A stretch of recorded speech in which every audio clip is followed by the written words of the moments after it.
Hey everyone, I hope you're well playing on making the games that you all love. It's coming to the end of the month, which you know and understand for us means not just me here, but Daniel Howard is here as well as we do a Q&A to answer your questions to help, educate the people, Dan.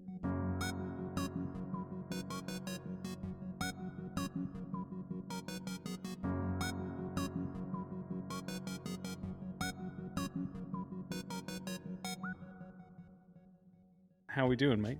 I'm doing very well. It's always a pleasure to have a sit down and a chat with you, my friend. And you, brother. It's great to have you. Those who don't know, because why would you know? But me and Dan finally got to meet after 2 years since 2 years too long, my friend. 2 years too long. yeah, so finally got to meet in person. So we were very happy chappies about that. And how was Frozen? You went to see that in the West End, On the didn't you? West End, yeah, it was fantastic. Actually, it was really nice to be Brilliant. back in a theatre after 18 Mm, months. I can imagine, mate. That sounds. It's a shame like you miss things like theatre and how much they can bring joy to your life, shall we say, mate? So I'm Yeah, glad to hear. definitely. Yeah, it was really That's nice. brilliant. I'm glad, mate, and I'm glad. And I tell you what was also I think great, is the fact that you can learn a lot about theatre. We've talked obviously about cinematography, but in how they position themselves, the actors, and obviously stage propping, and how that can do so much for again a different form of medium. That's always great to study. Yeah, 100%. Some of the set design and the effects they used Mm, in that performance, not just that performance, other performances I've seen, it's definitely things that can translate into any visual medium. mm. Was there any like certain set piece you think that was like really like mind blowing? Um, the Frozen Castle was obviously quite was unbelievable. In fact, one of my favorite ones was probably the Wandering Oaken hut. Um, Oh, okay. the little shopkeeper that they meet just before they meet Olaf. They made that into quite a bigger set than it is in the film. Oh And his wow. little sauna housed like 16 people that all ran out, and it was just quite a nice fun little bit that was different to the film. But yeah, there was some really interesting set design and things that you're surprised to see Mm, in a live stage event. It's the kind of thing that if it was yeah. on a TV screen or a movie screen, you wouldn't think twice because you've got CG and you've got matte paintings and things like that. Whereas Yeah. seeing it physically in front of you is a different kind of spectacle. I can imagine, man. I'm trying to transition all that stuff in and out between, scenes must be a Yeah, large feat for them, for the crew. yeah. There's a I was reading up on the theater itself, and there's a 45-foot pit underneath the stage where they Wow. sort of preload the sets that can then get Wow. raised up into position. And it's just all those kind of things, the planning of it all that you don't necessarily think about as an audience member. And obviously, working Mm. in film or in game design, you don't have to worry about those physical limitations, especially in game design, Yeah. obviously. Um, and it's unbelievable that that's what kind of happens behind the scenes. You got this whole crew of people, under the stage or behind the curtain. It's very interesting. Nice, man. No, man, that sounds like great fun. And again, for those of you who may not think it relates to what we do, honestly, you can learn so much from so many different places. So take in the information as best you can for it. And I was going to say, Dan, do you want to lead us in to the very first question for this one? All right. So the first question this month we have: how or what is the best process for 2D maps? Okay, so this is a good one.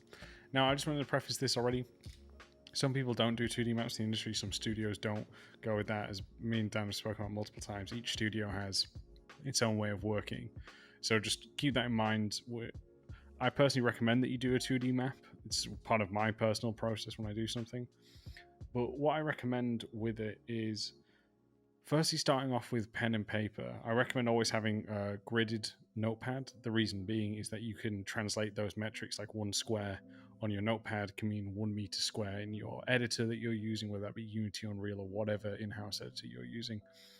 And from that there, it gives you a sense of size and scale already. Now, just to keep in mind, anything you put on paper doesn't mean that you can't edit it when you're in the editor.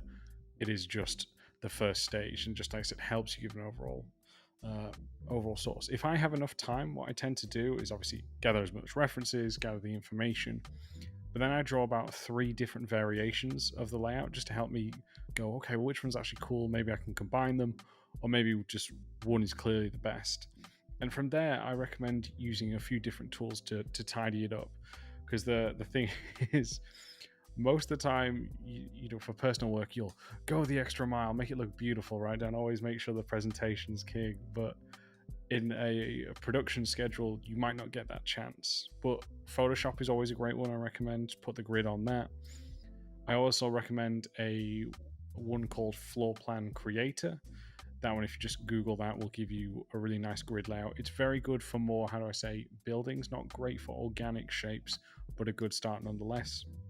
And another one, which, let me just get the name for this popped up. Yep, it's called Dungeon Scroll, which is primarily firstly used for that of Dungeons and Dragons maps, but has enough tools and features for us to use as LDs and make some really cool modes. So I recommend those methods, those ones for it, because I think honestly you've got some great stuff. It makes it look nice and presentable, but most importantly, don't forget to experiment. Have a few different variations. You don't need to obviously go through and create thousands, but just a couple can really help with it as well. And one more thing actually, Dan, is to destroy my entire apartment to get this. Is I've got these great set of cards here, which again primarily plan more for buildings than they do anything else, and that is called 50 house floor plans. And what that's great for is it has obviously 50 floor plans on here and all these different cards, but I get to use them as a base, as inspiration, and then I build upon those as well. And you can find floor plans for different buildings as well, but that's just one kind of resource that I recommend. Look at floor plans. We don't need to reinvent the wheel. We can take pre-existing floor plans and edit them to what we want to use them for in gameplay. So that's what I recommend with those ones. So I hope that does help for anyone struggling with 2D maps. Yeah, that's cool, man. Lots of really good resources. Yeah, hopefully you find it useful, mate. Hopefully. Yeah. 2D maps that I've got a couple of sites that I've used before. Brilliant. Again, more in a tabletop RPG kind of sense, but they're very useful for crafting, especially sort of world maps, sort of larger scale maps. One being Incarnate. Incarnate. Incarnate. So ink like pen ink. And that's a very good map making software. And World Anvil as well. Both available online. Very, very useful for, like I say, the big world building maps. Oh, Oh, okay. I see this now. That's great. That's really cool, Dan. Yeah, it's a nice. You're on Incarnate. Yeah, I'm just looking through the site now. It's really cool. So I've used that more in a tabletop RPG sense, but obviously for personal projects and things like that. If you're looking to map out your story world, it's very, very useful. Yeah, man. No, that's really nice. And I tell you what, if you want to, the price isn't too bad if you want to go pro. You know what I mean? But I don't know. Obviously, when we're suggesting these, we don't have any affiliation with them. There are some nice ones, again, depending on your finance. Please don't throw money away unless you've got the financials. So a little bit of life tip for you. But no, that's really cool. And what was the other one you recommended, mate? World Anvil. World Anvil. I'll have a quick look at this as well.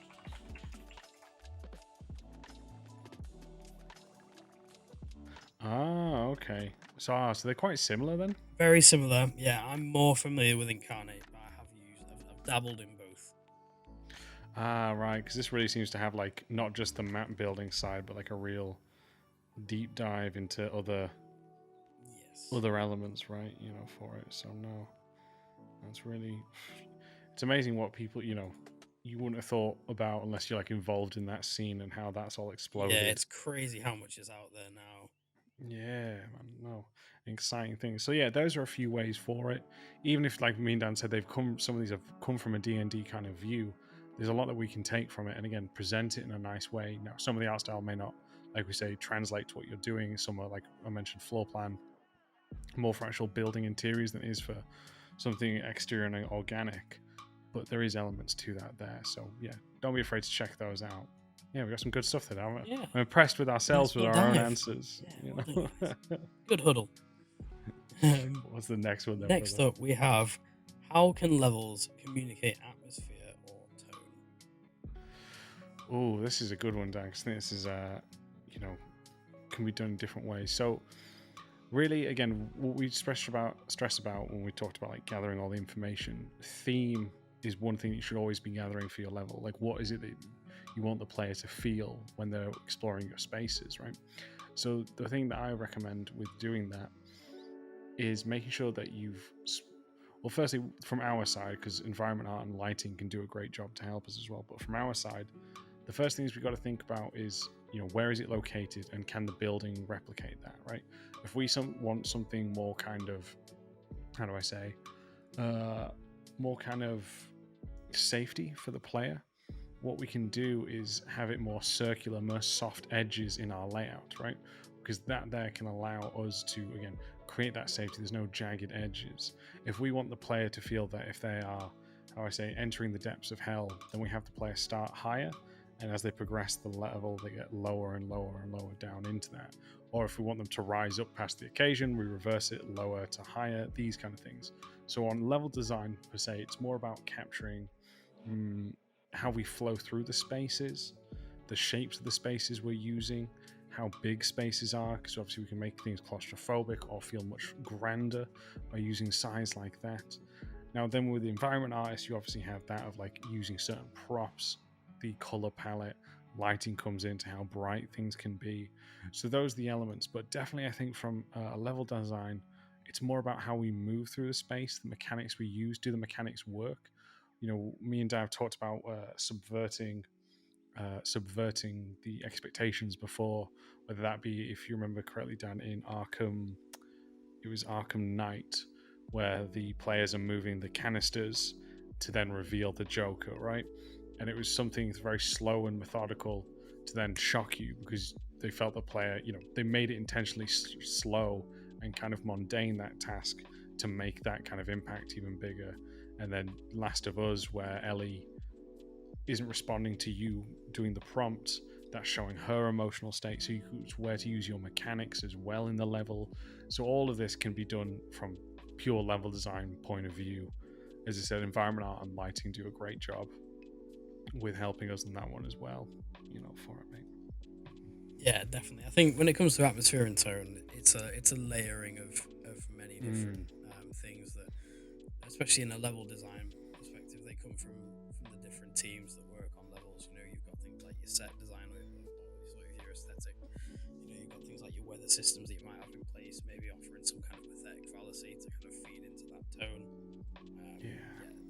It's a culmination of all the things that you just mentioned, really. No, exactly, bang on. No, but again, I think it's important to know your theme, study that, because even plants, right? I think some people might not realize it, but if you have a certain type of plant in there that, again, maybe not everyone's going to recognize, but maybe it has connotations of death. Different color roses mean different color. Represent different feelings for those that you're passing on to, right? So if that's an organic space, you can learn a bit about that and go deeper. As I said, it won't always hit everyone, but for those who want to look deeper, again, another great way to go through that for sure, man. Yeah, definitely. All right, Dan, here's the last one. Sorry guys, this was a bit of a shorter episode, but we kind of came very quickly prepared and underprepared because we knew we had to get this done quickly. So here's with the final one, Dan. Okay, last up we've got what games are you currently playing and what do you like about them?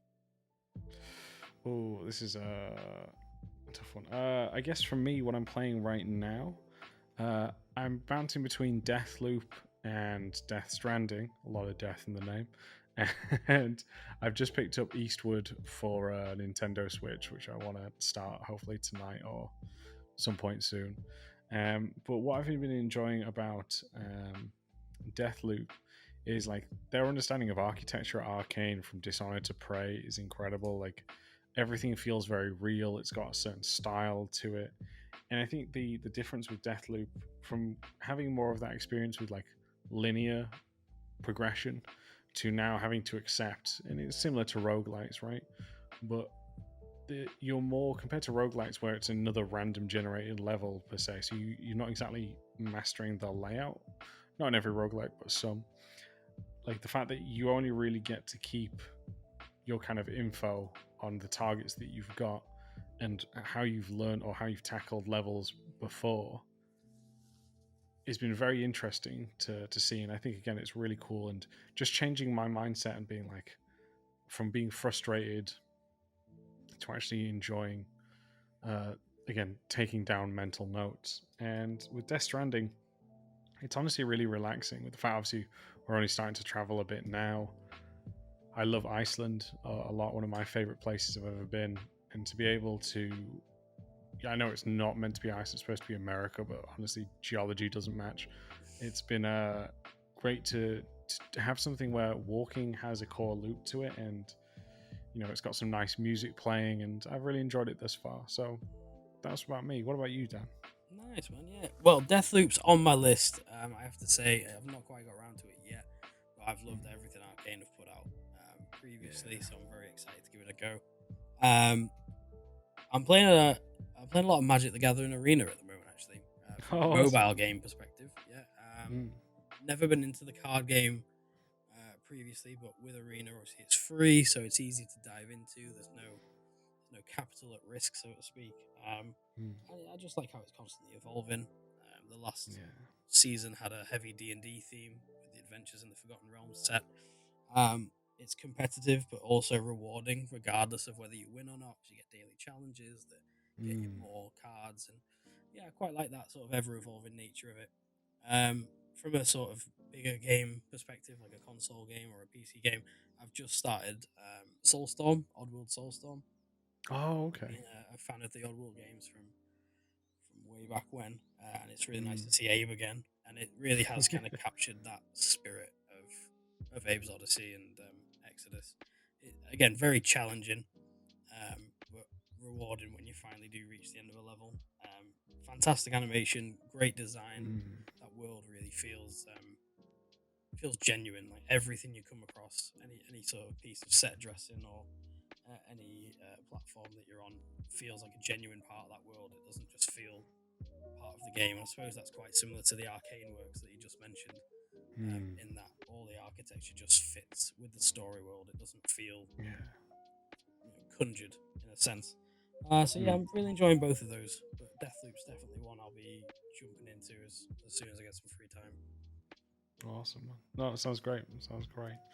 And with that one, everyone, we're going to wrap this one up. We appreciate you listening to us. It's been a while since me and Dan have done a Q&A, but we're glad to be back with it. And said, if you do have any questions for us, you can reach either of us on Twitter. That'll be down below our names here. You can email into the show, leveldesignlobby@gmail.com. And if you like what we do and want to support what we do, please head over to patreon.com/leveldesignlobby. So thank you all very much. Thank you, Dan, as well, for being here. Thank you, and we will catch you all next time.